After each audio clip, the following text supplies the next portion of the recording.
Hello everyone, welcome to Burning Heat 2024. We are live at Red Note. We are live at Red Note in Las Vegas. It's a beautiful Saturday day. It's actually starting to cool down a little bit.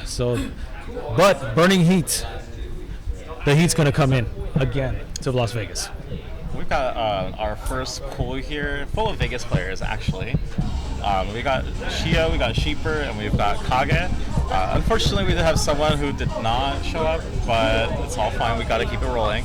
But super excited to have this first pool be all Vegas players. Very interesting to see, very honestly fun. Kind of seeing a lot of our players that we're very familiar with here competing against each other. It's definitely going to bring a lot of surprises. If we're all from the same hometown, but believe it or not, they actually play in different arcade locations. One player, we'll start with players in the pool. Sheeper plays at Red Note here in Las Vegas. Shio also plays at Red Note, but also goes to round one at Meadows Mall. And Kage. Kage plays at Dave & Buster's Las Vegas. I mean, they all play here time to time, but when it comes to other locations that they, visit, Sheeper, I'll see him at round one quite a few times. I'll be playing Sound Voltex there, get to see him every now and then. Kage, every so often, very occasionally, I'll go to Dave & Buster's or be in the area and just want to play on the cab there, and I've run into him one or two times. So it's nice to see him at Red Note. They're all here today. Super exciting. I'm kind of not knowing how this is going to go, actually. I have a feeling, even though Sheeper is seeded number one, I think Shio can maybe pull it out. He's got pretty good timing in Voltex. He's Imperial, if I remember correctly. So his timing's on point. Let's see if he can transfer that to DDR.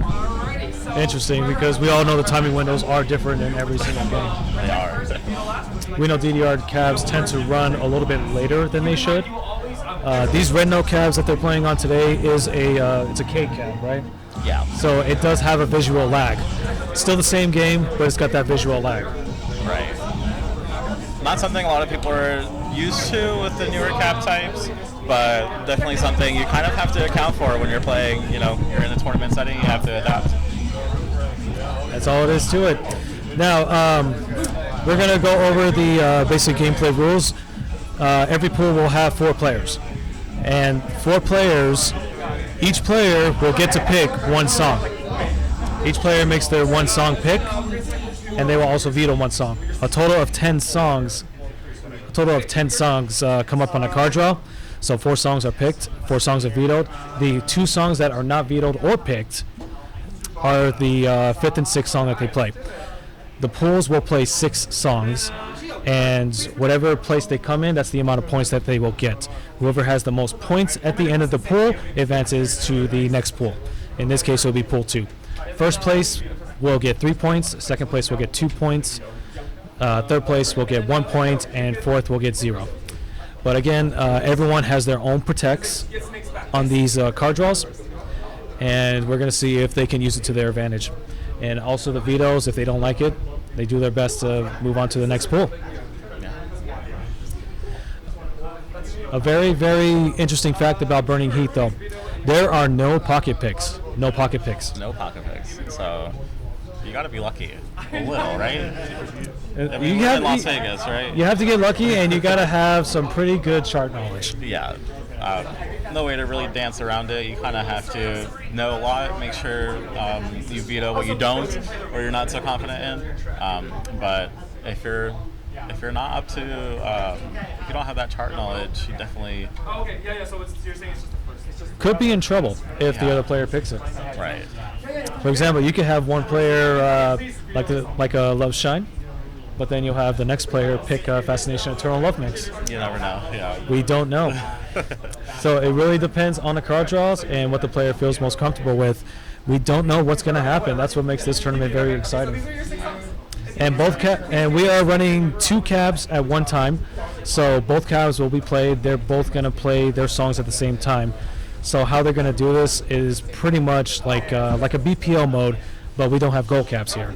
So one player from each cab is going to submit their options, but they're not. But the second player on the cab is not going to hit the green button until we have the person that counts down to start the songs. So by them doing that, that's going to be the best way for them to play the songs at the same time. It's not exactly going to be on sync, but they will start as close as you can get as playing the songs.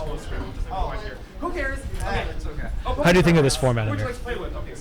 What's that? What do you think of this format? I think this format's really interesting. The head-to-head to head-to-head kind of gameplay is actually really cool to see. Thankfully we have enough cabinets to have this be an opportunity for us. I think one thing that comes up is you get powers depending on what you pick, and you get it's ordered by whoever is the highest seed. They get to pick powers first. And one of the powers available is getting to choose who your opponent is, who you play with on the same cab. And I think it's kind of interesting because if you feel like you're maybe less nervous with someone else, like that might be to your advantage, or if you feel like someone else has really good timing, really crisp steps, then you can also use that to your advantage. Definitely something to consider when you're picking your powers as we go through these fall draws. Completely agree. Choosing your opponent does give you that little edge. I like to play with certain players, and you just get that extra push when you're playing against that one person that is like, damn, this guy's good. Yeah, no, for sure. I think out of the people here in Vegas, I think probably my favorite person to play with is Anson. I think everyone likes playing with Anson. Who doesn't like playing with Anson? But his steps are so crisp, especially on like lower level songs. He'll step rather forcefully, and you get to hear that crisp sound. He's making sure he's on time. Yes. Yeah. Does Anson ghost step? Not so much. Not as readily as maybe, let's say, Pike, another fellow Vegas player, will. Yep. Ghost steps for sure. I know you do time to time on charts that you're, or that's something you use to keep time on, like very specific charts. Yes. But Anson, not so much. No. It's very it's very interesting how Anson just plays. The thread about Anson is that if he says, "I'm just here to have fun," it's over. Yeah, you're in trouble. It's over. Alrighty, so they're about to log it. They're about to log into their machines right now. So here's how it's going to go. With the 6 songs that they picked, they are going to get a total of 3 sets. Each player will get to choose a warm-up song. On their warm-up songs, they don't have to be in sync. Each player will get to choose their warm-up song, whatever difficulty they choose, before they actually start their set. So we're going to have a total of 9 songs since the cabs are in event mode. With event mode going on, stage 1 and 2 on the first session login will be the warm-up song for player 1 and then warm-up song for player 2. The final stage will be the time when they adjust their options to get ready for the first song of the sets. So the third song will be failed out. If one cab finishes earlier on their warm-ups, they will wait until the other cab is ready.